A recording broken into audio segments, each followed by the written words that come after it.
Record.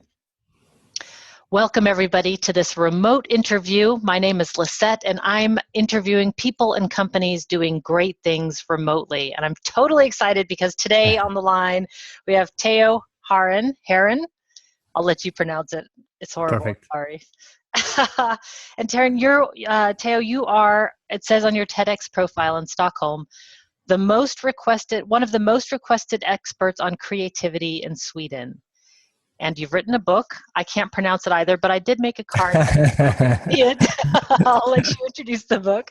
But it's basically a book on working where you work best. So I've given people a little bit of information, but now I'm gonna let you expand upon some of these things. So let's start with, what does your anywhere office look like? And you gave me kind of a tour of outside. Maybe you want to show people what it looks like outside. You're in Sweden right now, right? We're in Sweden, yeah, and it's winter. So we have about a meter or 3 feet or something of snow. So that's outside, but that's not necessarily my office, though. I mean, the whole point of the book, and actually the whole point of how I have been working for the last 15 years, is that I don't define an office at all. I look for the office I need to solve my task for the moment. It's like, of course, I could do some tasks here, but I could also do some tasks outside, or maybe at the airport, or in the bathtub, or at a large office with other people. So the whole point of the book and the whole point of how I live is I always look for the best possible place for who I am and what I'm supposed to do. And what inspired you to write this book? It's kind of funny when I look back at it, because 15 years ago, there was no internet. So I had a chance to go with my wife to Africa for the first time, but I had to do some work at that specific week. So I couldn't really leave for vacation. I had to do my work. And then I just asked my boss, kind of not thinking he would say yes, but I asked him anyway. And I said, I'll bring my computer to South Africa and I'll do the job in South Africa. And then what is it called? UPS. I would send the disc, all the discs you had. You remember the disc? Oh yeah, totally. Totally. I had boxes. My boss would fax me down the things I needed to do my work. And then I would sit in this beautiful house by the ocean, overlooking dolphins and whales in Africa in December, and doing my work. And when I was done, I would save it to a disk, and then I would go to the office, and they would send it by plane to my office in Sweden, and they would have my work when they needed it, and then I could have vacation. The point, and this whole thing that inspired me, was that I noticed that job was the best job I had ever done. It was like twice as fast as I did it in my office, and it was twice as good as well. So I realized by changing the way I worked, I could improve what I did. And also a side effect was that I got 3 weeks in South Africa instead of 1 week, because I couldn't take 3 weeks vacation. So when I was done working, at evenings and at weekends, I was in Africa. I wasn't home. I was, safaring and swimming with the whales. And I could take a break for 15 minutes and go down and swim with the dolphins and then go up and work again. And it was like brilliant. And I realized I want to do more of this. So then I worked like that for 7 or 8 years. And then I wrote a book, and then I just kept on doing it. It's brilliant. Can you swear on pods? I don't know. Well, it's brilliant. For sure you can. I think for sure. This well, it's fucking brilliant then. Yeah, totally. Yeah, I mean, I think, and once you get it sounds like you really had an aha moment. Oh, definitely. And I had two. It wasn't easy. Oh, okay, go ahead. I had two. Yeah, the second aha moment was 3 years later, and I was on a safari, and I was sitting by one of those water holes with literally elephants and zebras and crocodiles, and I was working. And I looked down at my arms, and I had like goosebumps. I was goosebumping at my office because everything was so brilliant. And my hands were like typing away like crazy. That was the second aha moment, because I realized I never had goosebumps working at an office. So why should I not work at safari camps or by the beach or in a bathtub or at the airport if that makes me goosebump. I think you should goosebump more when you work. Right. I mean, given if you have the opportunity to do work that you love, you should take it. I mean, there's... It wasn't the work, it was the place. It wasn't the Interesting. work that made me goosebump. It was that I could do the ordinary work. Like, I still remember what I did at that waterhole. I was sending, what's it called, invoices. I was sending invoices. That's like the most boring thing I do. Right. And I was goosebumping while I was doing boring work, because I did that boring work at the very inspiring place. Right.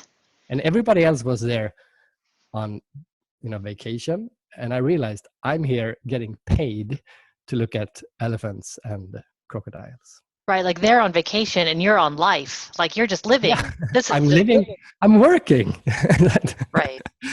And if I could just say that, because in the last years, I must have been yelled at like 15 or 20 times, with people on vacation would approach me sitting there with my laptop, the feet in the pool and the laptop in my knee, and I would be working, and people would go out and yell at me and say, "Oh, you need to relax. You have to learn how to live your life," and stuff like that, because they were thinking I'm working on my vacation.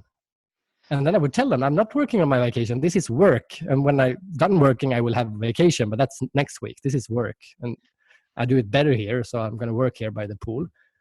And then they get even angrier. I don't know. I can't explain that. It's an interesting reaction. It's like I mean, the first thing that comes to mind is it jealousy, or, I mean, but what causes such a reaction? And then also, I mean, it sounds like you were doing this and it wasn't easy when you were doing this. I mean, you have to ship discs back and they're faxing you things. And I mean, now we've got the technology is so much easier now. It's so brilliant that, you just don't even have the question. It's easy now. But why do you think people are resisting this sort of work-life integration? Why is it so hard to catch on? I think you mentioned three things in your question. That's actually the answer. Because you said jealousy, and I think that's a big part, especially in Sweden, for example. I think that's different in different countries, but jealousy is definitely a part of it, in a sense that if you're in a workplace and maybe you're 20 people and only 10 of you can do this, then the other people will be jealous, so that they won't let you either. Like, with this crazy logic, like, if I can't do it, you're not allowed to do it either. Crazy logic. But I didn't think of that, because there's some people whose jobs that they're not because of the nature of the work, they may not be able to do this. The receptionist, or maybe the CEO, or the CEO is probably the biggest problem, because maybe he or she is the person that can't do this. Well, the least, maybe they can just do it 2 or 3 weeks a year. So they would stop the other people with like stupid arguments. So, well, if I can't do it, you can't do it either, which is a crazy argument. It's just crazy. It's cruel. And it's jealous. I don't know. Well, it's interesting though, because when you say the CEO is the biggest problem, because when I ask people about why is remote working so hard and what the challenge is, the answer always comes back like an unequivocal, unarguable, swift answer that just says management problem. I was kind of surprised by that, because I thought, I didn't expect it, but it's so like people aren't even thinking about it when I ask. It's never like, I'm not really sure. It's always like management. So, but it's also when you talk to the managers, because I've for the last 10 years I have, and you talk to them and then you ask them, okay, but why? Okay, what's the reason? And they give you the most stupid reasons, like, how would I know that they are working, for example, which is a totally non-argument, because like we're doing now, I could just tell the boss, well, I'm going to work from the Maldives for 2 weeks. And if you don't trust me, I will have my web camera on 24/7, well, at least between 8 and 5. And so you can go online from your own office. I'm actually going to be the only employee that you can check from your own office. And then if you want to check the other people, you have to go around the office to see that they are actually working when they're at the office, which most people don't do all the time anyway. And so it's not a valid argument. Well, if you don't trust me, check me. I could install a program where you can see what I type when I type it, and you can see that I'm actually working. And then they say, well, I trust you, or I trust my staff. so I don't have to do that. And then you go, well, either you trust them, and then why wouldn't you let them work at the best possible place? Or you don't trust them, and why don't you just, accept that and then just let them show on video that they actually do work? And of course, I mean, everybody agrees it's not the hours or where you're at that's important. It's what you do. So if you can still show magic. Yeah, exactly. And that's the point with my book. The point is, it's not that you get the job done. It's that you do the job at the place where you do it the absolute best. I mean, how can a manager say no to that? If I say, I think I'll work 20% faster if I do this from the Maldives, how can you have a manager that say, no, I don't want you to work 20% faster. I want you to work at 80% in the office. It's just plain stupid. Right. So what is it that is so good about leaving the office? What is it about that's so good about switching our place when we work? Actually, I would say it's not leaving the office. I mean, let's say you're going to do invoicing. Okay, let me give you an example. I have a twin brother, looks like me. We're identical twins. I noticed that as I was researching. I thought, who is this guy? Did I get something wrong? I mean, same genes, same upbringing, look the same job actually. I mean, we're very similar. Same grades in school and stuff. My wife mistook him for me at my wedding. That's how. Wow. Yeah, I know, or ex-wife actually, but it's kind of figure. Anyway, so you guys are really similar, clearly. Very similar. I forgave her.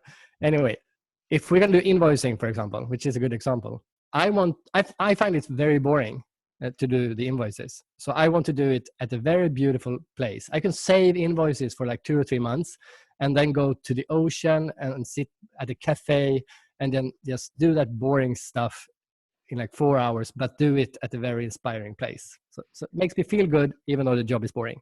Yeah. My brother hates invoicing as well, but he solves it in another way. He says, I find this so boring. So I want to sit like in a cellar or in a room with no windows. So it's so boring that I do this as quick as I can so I can leave it and then go to the ocean and relax. That's his way of solving it. Okay. So when you say, why is it good to leave the office? My answer is, well, it's not. If you find the office to be the best place to work, you should work 100% at your office. Right. The point is, I have yet to meet one person who says, all year round, doing all different tasks I have, and regardless of how I feel privately, I always find the office to be the best place to do all my tasks. No one has said yes to that question. Some people say, I find the office to be the best place 90% of the time. And then I said, perfect. Where are you spending the rest of your time, the 10%? And they say, at the office. And I say, that's wrong. You should spend those 10% at a better place than the office. Right. But, so how do you recommend for people to find their place? I mean, I don't know if that's going way too far out of scope, but no. It sounds like, because it's a very creative process in some ways, and it seems like that's where you have expertise, is in these creative processes. I mean, the most requested experts on creativity. I mean, how does it tie in? I do agree. I mean, as you said, my main job is to do lectures on creativity. I must have asked 100,000 people, where do you get your best ideas? And no one has ever said at the office. Right.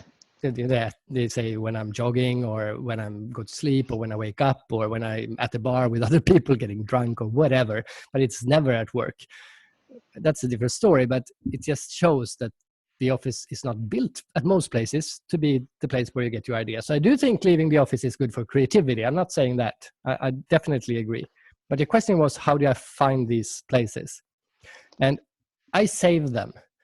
Like in everyday life, when I travel, or if I go out for lunch or whatever I do, I notice, this sounds kind of new agey, but I reflect on kind of the energy, or how I feel rather. Okay, how do I feel when I'm at the airport? Like let me take the airport as an example, because the meet and greet area where people come out to meet their relatives, and yeah. Some of them have been away for like 6 months in Afghanistan or somewhere, and they come up from meet and greet, and they see their wife. They haven't seen them for 6 months, and they just go, crying and laughing and Yeah. hugging. It's a beautiful place.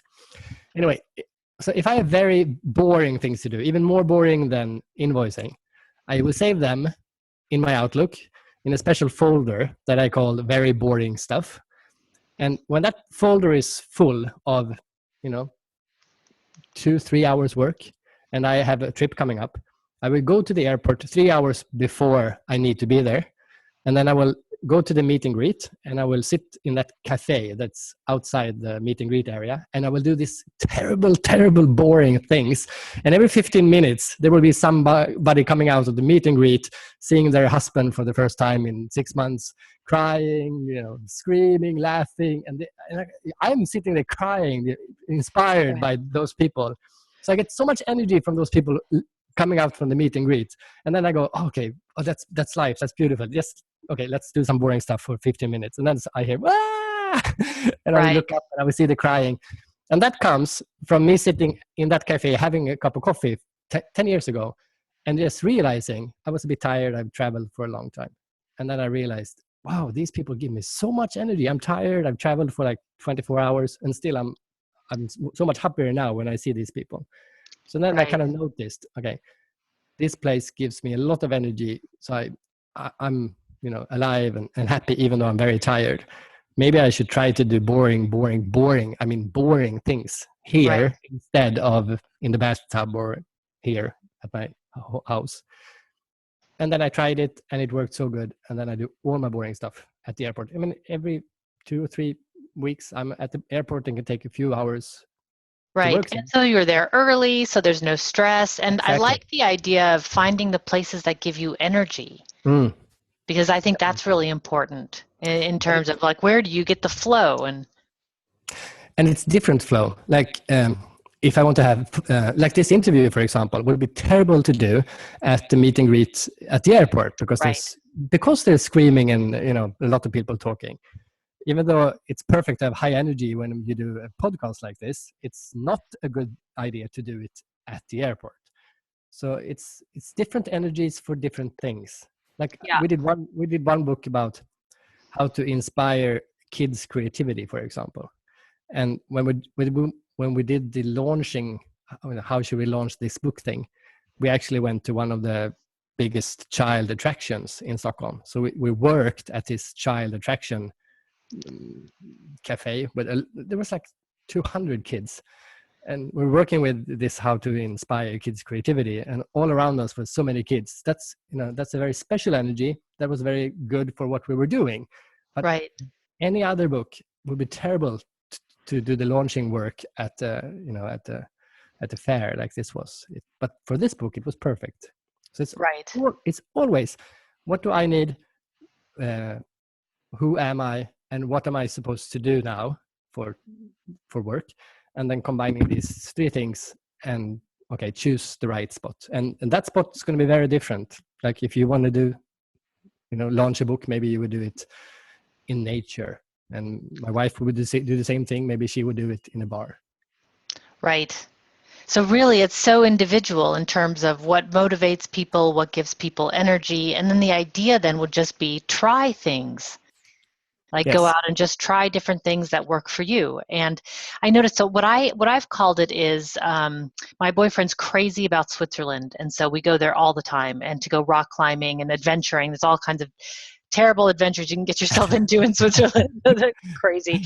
But we called it a work holiday, because he said, hey, we both work completely online.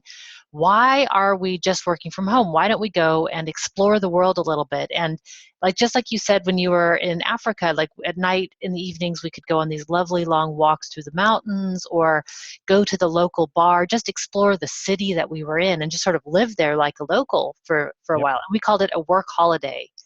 So it's not a holiday, it's not working. It's sort of the most intensive work-life fusion that you could have. And I have to say, it was brilliant. I mean, because, you look out the window and there's the mountains. And I love coming back home again, too. I mean, that's also nice. But I find you just get so much from traveling that it's important that people do it. Oh, definitely. Definitely. And I'm Swedish. Everybody in Sweden has 5 weeks vacation. But I mean, in Right. America, you have 2, right? Or something. And in Japan, they have like 10 days, but they use 4 days or something. Right. I mean, the less vacation you have, the more important it is to actually do what you just talked about now. I mean, it's not vacation, you're working, but you get all the perks from the vacation, the meeting new people and seeing new sights and getting new energy and relaxing, actually. Right, because you're not surrounded by sort of the piles that are built up in your house, whatever types of piles those might be. And I also find a perfect way to do this. I mean, I do this a lot, but a perfect way for me to do it is if I'm going on a vacation, like I'm going next week to the States. I'm going to be away, I think it's 8 days. And then I'll take the first 2 days of this trip as work so that I kind of, settle in the States. But also, it's not a clean cut between work and holiday. It's like I'm going to work 4 hours the first day I'm there and then 2 hours the next. It's kind of phasing into vacation. Right. And then when vacation starts, I'm, the jet lag is over. I had some time to do the most important things that came up. So it's much, and then the vacation starts, I'm more relaxed even before the vacation starts. But right, because you sort of settled in. Yeah, exactly. And also the same thing when you kind of leave vacation. A lot of people come back from vacation and like 2 weeks later and they have like piles of things to do. So you can do it at the end as well. I mean, you have 2 weeks vacation, but the last 3 days I call it work outside the box or whatever you call it. And then you do like, 1 hour, 3 days before you come back, 3 hours, 2 days before. And then maybe you do a full day, last day on your vacation. But of course, when you come home, you've been away for 10 days, but you're just going to tell the boss, I took 9 days vacation. I was away 10 days, but I worked 1 day, so I'm not going to take vacation that day. Right. So. Are there any specific tools that you in particular love using or that you recommend for people using? I mean, I think my answer is going to not answer your question directly, but I think the biggest problem is not the tools, it's people's mindset. Because as you said a few years ago, there was actually a technical dilemma, like shipping disk with UPS and terrible internet connection and batteries that lasted for like 2 hours and no internet connection and whatever. But now, Microsoft and Apple and all these companies has solved the problems are gone. Like when I can't sit outside in the sun with my laptop, well, you have the wrong laptop. Buy a new laptop and you can. Right. You can use your phone outside, can't you? Well, then you can work on an iPad. Works brilliantly. Well, the battery life is too short. Okay, fine. Again, work on an iPad. It's like 10 hours. Right. The newest Dell computer has like 16 hours. It's too heavy to carry the computer. Well, you have and you don't have the right laptop, take a Superbook or whatever. The problems are gone. But people still use the arguments from 10 years ago when they tried this, when it was, when we talked about this for the first time, when we said, now you can work anywhere you like. And then people tried it and said, it's a lot of hassle. And they don't try it again because it was hassles then. Right. But now, all the technical stuff just works. It's in the cloud. You have battery time. You have screens that work. I'm working on the beach with my laptop. And don't you get sand in your laptop? No, I don't. I have it in my knee. There's no sand in my knee. So it works. Just right. Works. It's brilliant. It works brilliant. Just do it. Do it. Right. Just take the leap. Yep. Take the leap and go. And it's so easy to try. I mean, when I do lectures about this, of course, I like to provoke and says, I show people how I went to Mauritius and to Sri Lanka and, stuff like that. And then people go, oh, I couldn't do that. That's fine. I don't want you to. I want to show you that this is how you can do it 15 years from now. I want you to take 1 hour a week and work from a cafe. If it's sunny outside.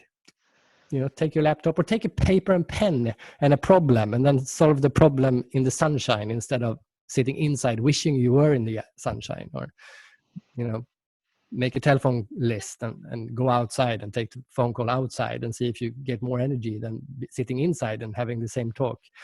So start easy. And then if it doesn't work out, it doesn't mean it's a bad system. It means you choose the wrong spot. Right.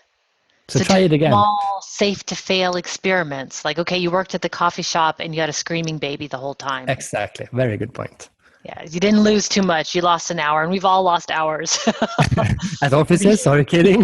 Right. Love days. So what I find interesting though, when you say that when you give this in lectures, people immediately say, "Oh, I couldn't do that." Where do you think that's coming from? That's not a trust issue, or maybe it's a self-trust issue. I don't know, but I find that response like I would be like, "Hell yeah, I'm totally on it." I'd be running out the door, but I don't have the response, and of course I wouldn't. I've been in this so long, but I can't do that. I find that so interesting. And I have yet to meet one person who has given me one argument against this kind of thesis or this way of thinking, because you can't. It's full proof. You can't. It doesn't. You can't argue against it, because the point is not. The point again is to work at the place where you work the best. That's the thesis, and you can't argue against that, because it doesn't say you're going to go to the Maldives. It doesn't say you're going to sit in the bathtub. It says you're going to go where you work the best. Right. The point is that the office never is the best place for all people all the time. So the consequences will be that sometimes you will work at an office or in a bathtub or from the Maldives, or skiing, for example, is perfect. And I love working and skiing. So I would go like tomorrow when all this snow is on the ground, I could go to the ski slope, and I would think in the ski lift going up, and then I will take the time off when I go down skiing. So I would I would be the 8 hours. I would take 4 hours vacation, and that would be when I'm sitting in the lift going up. I would take out my phone. I would think, and I would write down my ideas, and then I would shut the phone off and go down. It's like working in intervals of 3 hours in the slope and then 10 minutes in the ski lift. Works perfect for me. Right, or even just skiing in the morning and working in the afternoon, or vice versa, or perfect. Yeah, sounds ideal, in fact. It is. What are some of the questions that you get from people in your lectures? I'm curious, like what are people asking about? The most common is we talked about it earlier, the jealousy part, like how can I do this if other people can't? That's the most common one. And also I would say maybe the most common one is that I don't have a job that allows me to do this. I have to be at the office because of meetings, for example, or whatever. And then when you talk to them, I talk to people working at kindergarten, with kids, and they say, well, I can't do this. I have to be here with the kids.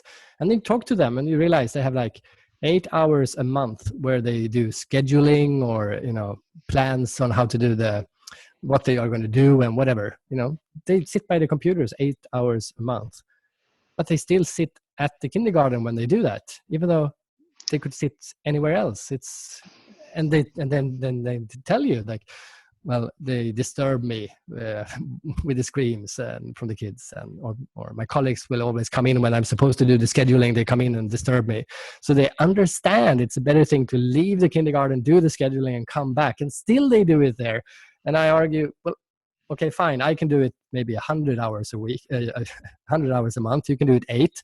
Then it's more important that you do it than I do it. 8 hours, more or less, for me, that doesn't matter. For you, it could change your whole life if you do your scheduling at the cafe across the street from your kindergarten instead of doing it. So people don't realize how much power you have to divide how you do your work. Like say, okay, I have to do phone calls. Fine, but do you have to be able to make phone calls between 9 and 5, or can you say that I'm going to do all my phone calls between 3 and 5, and then kind of put your jobs in sections and say, I'm going to do emails now between 9 and 10. And since emails could be done anywhere, I'm going to do it from home, for example, before I go to work. If that makes my morning with the kids easier, I could, relax a bit and do the emails from home. And then don't do emails at between 3 and 4. So you can control your job much more than people realize kind of. Right. So we just need to take a little more initiative for ourselves. Like, okay, Yes. let's sit down and really look at the kind of work that I'm doing, and Yeah. then figure out when to schedule it. Yes, and then add the last part. Okay, if I know what I'm supposed to do and I know what place is the place to do it, then take responsibility. It's your responsibility to take your job to that place, and you're going to increase productivity and you're going to decrease stress. Right. Yeah, it seems super obvious to me, especially now that the technology is no longer a barrier. I mean, I just love, in most of my days, at the end of the day, I always write down which countries I've spoken to, because I talk to people all over the world, and it's just so fun. Some days you're like, wow, Moscow, Sao Paulo, just like all over the world you're talking to people. It's totally cool. I mean, that was never available in the past for those kind of things. No, Yeah. that's true.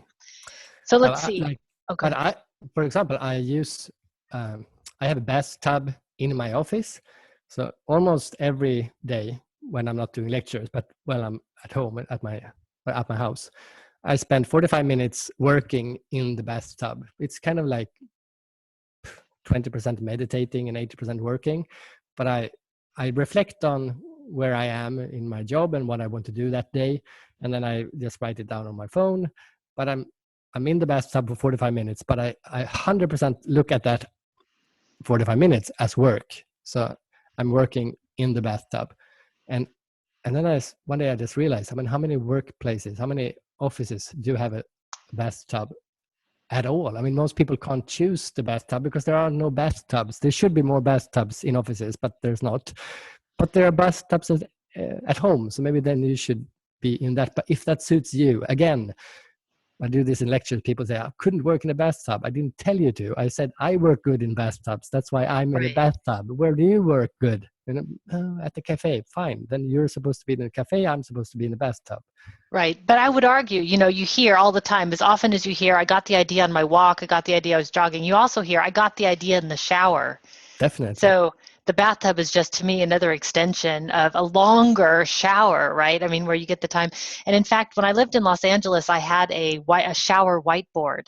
Because brilliant. I always got so many ideas. You need a way to record it, because you can't have your phone. So yeah, I would say, get yourself a bathtub whiteboard. Yep. It works fine with the iPad. I don't drop it. Works fine. Oh yeah, that's scary. No. Living on the edge. Yeah, exactly. That's real living on the edge. Oh, I love it. So let's see. So you said in terms of other people advice, I was going to ask advice for if other people want to start this. And one thing I wrote down that you said was start small, start small and work out from there. Is there anything else that you would add to that? I would say that I think it's easier if you're a couple of people that decide to do it at the same time. Like if you're in a bigger office, you would talk to other people and say, should we try this? And then there would be like 5 or 6 people trying it. And because then if, like you said, what did you say? You said something about dare to fail or something. If there's 6 people of you trying and 2 come back and says, this was terrible, didn't work. And 4 of them are saying, this was perfect. I got so much energy. Then you can talk about this, and the other 2 people might realize that it's not the system that's wrong, it's that they picked the wrong spot. Right. So it's easier. Otherwise, you try it for yourself, you try 2 spots and you say, well, that didn't work, and then maybe you'll be stuck in your office for the rest of your life. That would be terrible. Yes.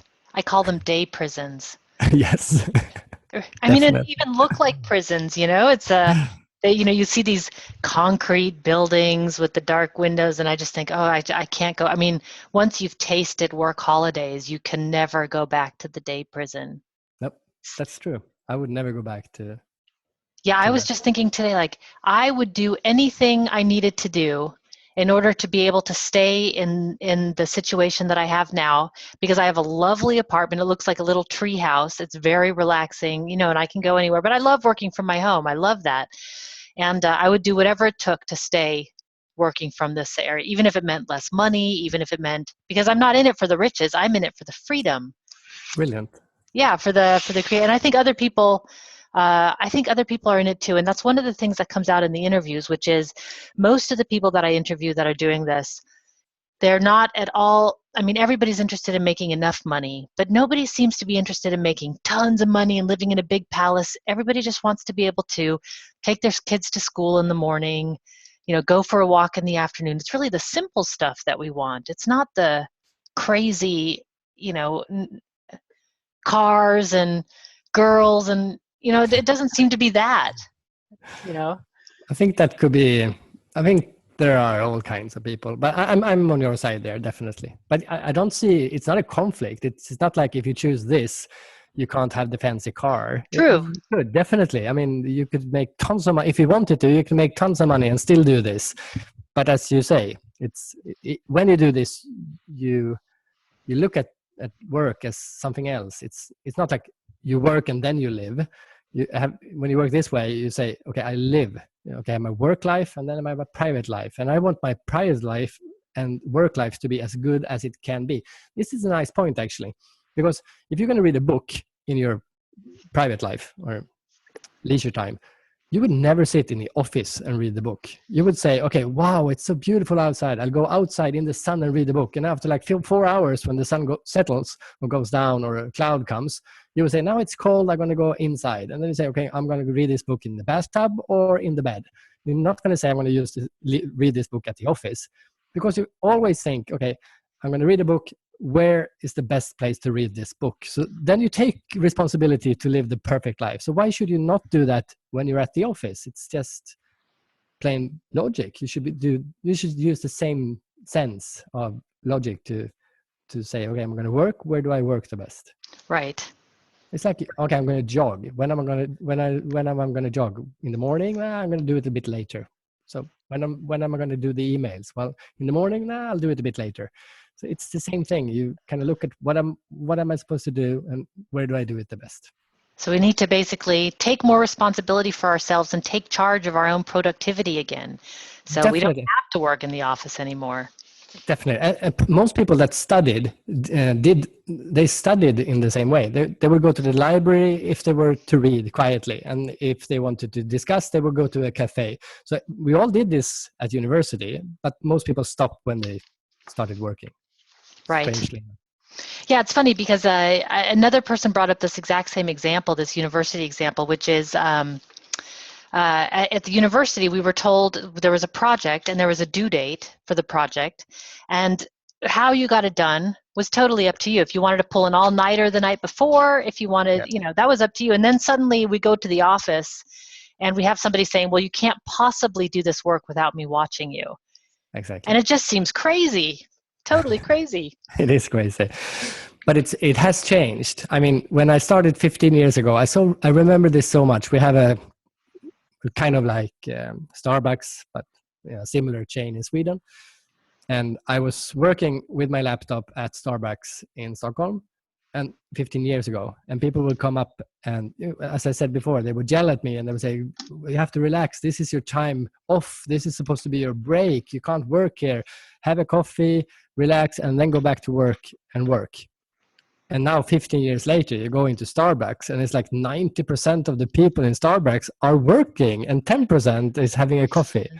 I mean, so it's totally changed. And I think 15 years from now, there will be a chain of Starbucks offices that is dedicated to people that want to work in offices but don't want to share that space with the kids or the people that don't actually want to work there. Right. I mean, you see co-working spaces coming up all over the world, Yes. People that just need it, an office somewhere and now they need to do it. And I think this is happening where they put offices in train stations and airports. So, you can just go in and just have a little space, rent a space at an airport or a train station or wherever. Yeah. You need to have a conference on the go or something. Who knows? But yeah, I love it. Well, then I guess I just have one more question, which is if people want to find more about your book, I'm going to put it up because I can't say it. I'll let you pronounce it. And if they want to find more about you, where should they go? Well, I'm the only one in the world with the name Teo Härén. So they'll just Google me, they'll find my email address. And there's just two things they need to do if they want to read the books. The first thing is to get the book. The second part is to learn Swedish. So it's kind of easy, actually. Or no, maybe but seriously. If people are Seriously. motivated, we could find people to translate it into English finally. It sounds like maybe the Yeah. English edition needs to come out. Definitely. No, I'm working on it actually, but I'm just as you are. I mean, if I'm interested in helping people, if anyone wants advice or arguments to their boss, or actually, if someone is doing this and have beautiful pictures of where they are working in the Maldives or in the South Pole or wherever, I'll be happy to get some of those images. I just love it, just like you apparently love to get inspiration from other people that have understood, because that's the best way to get more people to understand. It's actually to show, okay, this is Marie, she's working at the kindergarten, but 8 hours a month she's doing it from this coffee house. And this is Stefano, and 8 days a week he's working from Switzerland because he loves it. And then quotes from their managers on how much more productive they have become. And so good examples are what people need, because you talk to people all over the world who have understood this and have changed, but there's still like 1% of the working force. We need to be so many more people out there and telling the other 99% that it's stupid. It's not, it's not okay. It's stupid to spend all your time in a place where you don't work the best, are the most productive, and have the least stress. It's the obvious thing to do. Right. And so to write down what it is that you're doing and find the best place for it and start experimenting. I mean, you can't really go too wrong if you're... No. Yeah.